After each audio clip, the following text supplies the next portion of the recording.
Hello, Louise. Hi, Sarah. How are you? I'm okay. How are you? I'm good. I'm excited to dig into this with you. I know. We're here for Megan Culhane Galbraith's The Guild of the Infant Saviour. I think we really only have a couple left after this. Yeah, maybe like Um, 3. it's a dense book, but it's also super interesting and just deep, very deep. It is deep. I like the way she switches writing styles throughout it. Different narratives. Yes, exactly. Yeah. Mm-hmm. I like that. Well, so we're sort of starting here today for the listeners on page 171, Mother's Day. We're going to go through 209, kind of tackle a little bit here. So what struck you about this part? I mean, there's so much that has to do with Mother's Day, why she calls it that, and her mother. And Well, and here we are, the Friday before Mother's Day. So I know. So very um apropos. I mean, this was just a lot about her mom's dying and the garden that she planted. And Mm-hmm. I thought you might have more to say about this episode, considering you It made lost your mom. And it made me sad. It was she really had a hard time losing her mom. And the part her mom planted these daylilies, which I guess, are they called daylilies? I think so. They're kind of like a weed. We have them here, but they're really pretty. And she has this whole thing with the daylilies, like how when her mom does pass, she eventually takes them to her house to grow at her house. And I think she had a lot of unanswered things with her mother, as we all do as adoptees, right? I just felt it was sad just going through the death part of it. And to be clear, this is her adoptive mother she's talking right about. Yeah. And she had pancreatic cancer, and it was just a sad there was one cute part when her mom said her mom had a little Ziggy. Do you remember Ziggy, the cartoon? Yes. And she had a little Ziggy cartoon that everything will be okay, the little rainbow. And so when her mom did die, she said, "What's our sign going to be? Like, how will I know you've come to see me or something?" Mm-hmm. And there was a rainbow. Yes. And she took that Ziggy cartoon with her. So, I mean, she really was close to her mom and loved her adopted mom. But I think there was also a lot of unanswered questions there for her. Mm-hmm. You can feel it throughout the whole writing of it.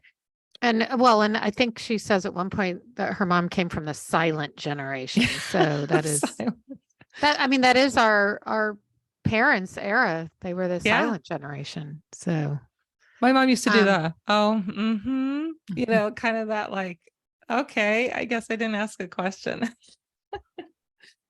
Yeah. And then the next chapter is all about searching for her birth father. It sounds like Ursula, her birth mother, wasn't quite sure who he was, or she just did not want to say, but she wasn't super helpful. He wasn't helpful. Tall, handsome, and dumb was one of the ways in which she described him. Which she said in front of Megan's children. I enjoyed that. Right. She's like, great. And she went down this path. There was a couple of funny things that I thought you would like. She had a name, Dick Sanford, for a while, right? Mm-hmm. So she started doing, there was a name at the beginning before there was no name, the taken back name. So she finds all these Dick Sanfords and then goes down that whole path of like that one guy who looked really cool and she could picture hanging out. And he was in the wrong time zone, the wrong place. Yeah, he wasn't even near. It's funny, the fantasy though of I did all that. I remember early in my search, like while the adoption agency was searching, I was making phone calls since I don't remember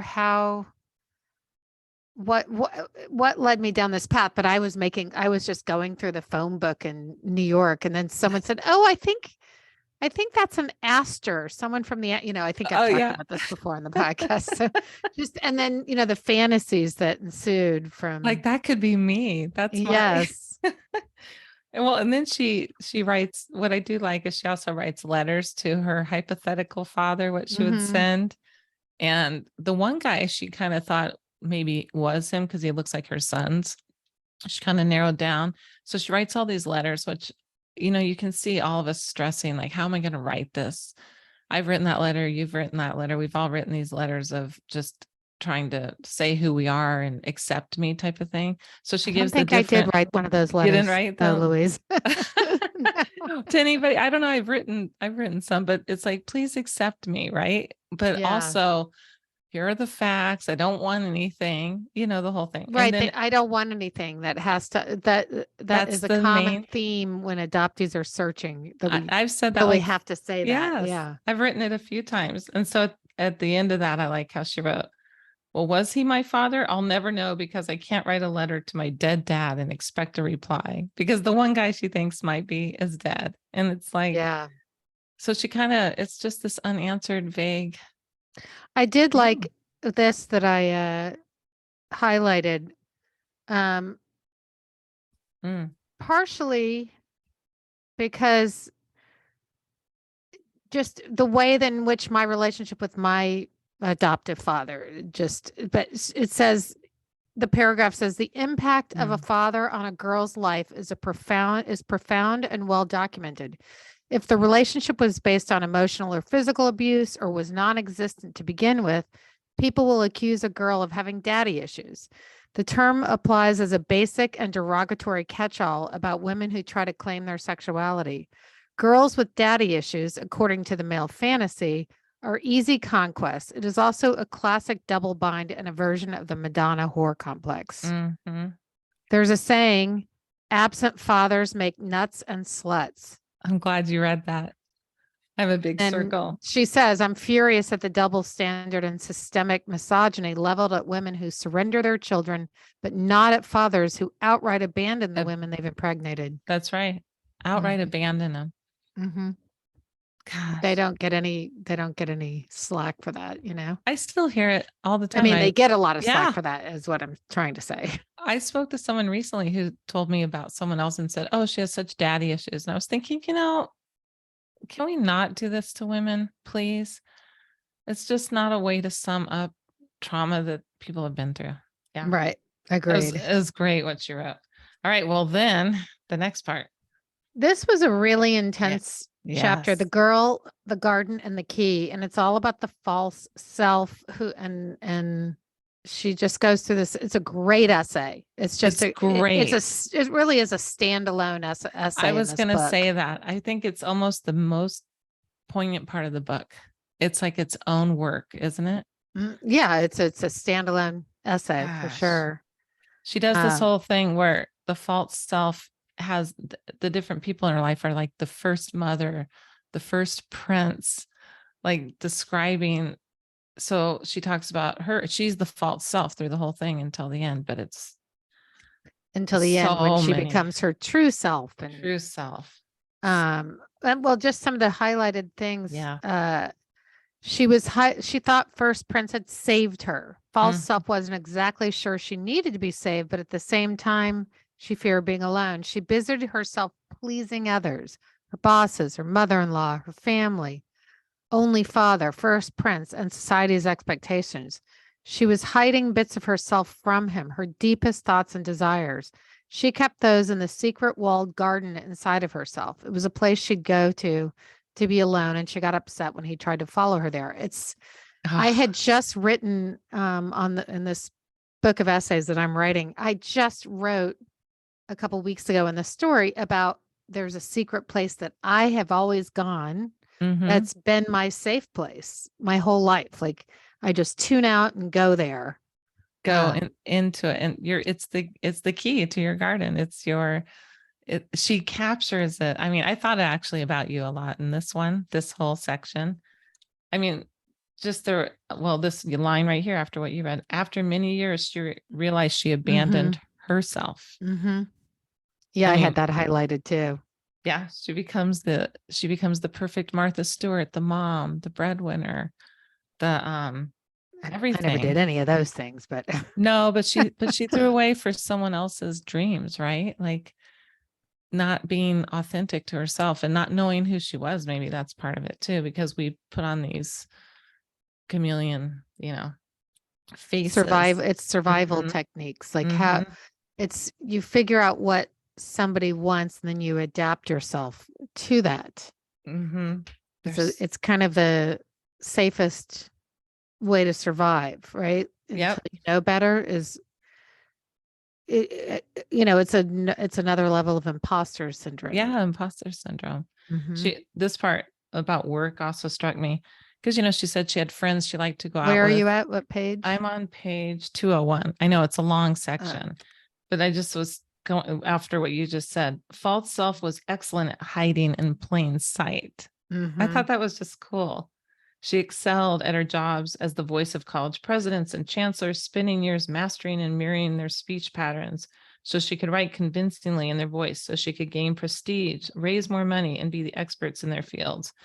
Just even at work, she was just going through the motions of life. Is like, I don't know. It gets pretty big what happens to her. Do you want to talk and about the whole going through the divorce, and because eventually it says here, going back, she'd created a home where everyone else's feelings were accounted for, but hers didn't matter. She'd neglected to show her feelings, and perhaps that meant they thought that she didn't have any. In the end, that didn't feel much like home. That exact line, what you just read, I'd been looking for it while we were talking. That hit me big time, because I remember through my divorce thinking it was all like on me. Why aren't you happy? But I had created everyone else's happiness and hadn't anything for myself. That really, because her son said something like, "Oh, you're going to Am I the reason you're so sad? Am I the reason?" And then also, are you going to use dad's money to move out? And she's like, "What makes you think it's dad's money?" Do you remember that? Right, which it was her money. Because she was just always fixing everything for everybody. They just assumed. Well, and she was working, and then he didn't like that she was spending $20 on lunch here, and he didn't work. She never knew how much he made. It was all secretive, and that's kind of not the deeper point of this chapter, but and then she does start to. It said her body broke first. And false self ignored every warning sign because she'd convinced herself that she was stronger than that. Yeah. She literally left her work and everything. She had a big job, but had, made up a reason why she was going off to be a writer, but really she was having a breakdown. I mean, just a complete, and then what saves her is writing, which we always talk about, right? That's what she gets into her writing program and starts to find herself. I like this part about when her marriage was ending. I thought this was an interesting thing. "Did you try hard enough?" said only father. No, only father, because she doesn't have the other father. I like that. "No one will ever love you like first prince loved you," said birth mother. I mean, these are horrible. She's not supported. Right. It broke my heart. "The hardest breakups are the ones in which no one has done anything wrong. There was no cheating or abuse or secret gambling problem, just a long, slow decay." The writing is it's rich. I liked this true self's voice was waking up slowly by shutting her body down piece by piece. "Listen to me," the voice said. "Hear me out." But her mind seemed intent on self-oblivion, and her heart was now locked up tight in the garden. In this way, false self erased herself, and she'd fooled first prince, which wasn't fair. She'd never given herself a chance to fall in love with herself. He'd fallen in love with someone who hadn't existed. Yeah. It's amazing. Yeah. I feel like this was my favorite part, actually, that we've read. I read it a few times just because I've never really seen it written like this. So I don't know. Very cool. Well, at the end, she gets wait, but here, this is another, because this was definitely me. Before she recognized the pattern, she had a long and tiresome love affair with unavailability. Married and avoidant men found her curious and beautiful, and she reveled in their just out of reach attention before realizing that the unrequited love stories were simply reenacting the same pattern of abandonment that seemed most comfortable to her. She kept voting against her own self-interest. The person she was abandoning was herself. Yeah. That's the part I circled. I was like, oh, Sarah's going to like that. Because it's true. I mean, we're chasing, just the abandonment. You're constantly, that's where you're most comfortable, right? It's like, I love that. Well, and at the end, she does get her own apartment with her own secret garden. And this part, she became less fearful there would be a second prince. I like that part. She found a beautiful new castle to live in, a walkable city where she dwelled as a single girl nearly 30 years earlier. She felt she returned home. And for the listeners, she moved to the city above a bookstore in a little apartment. She was determined to live openly from a place of tenderness and vulnerability. She required reciprocity from those she held dear, letting go of those who didn't rise to meet her. No prince would again have power over her because she wouldn't give them power. I love that. Yes.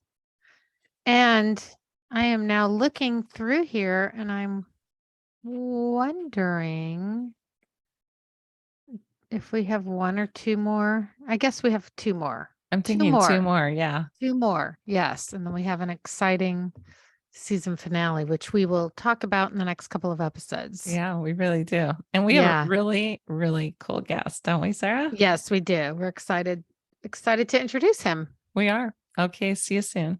See you soon.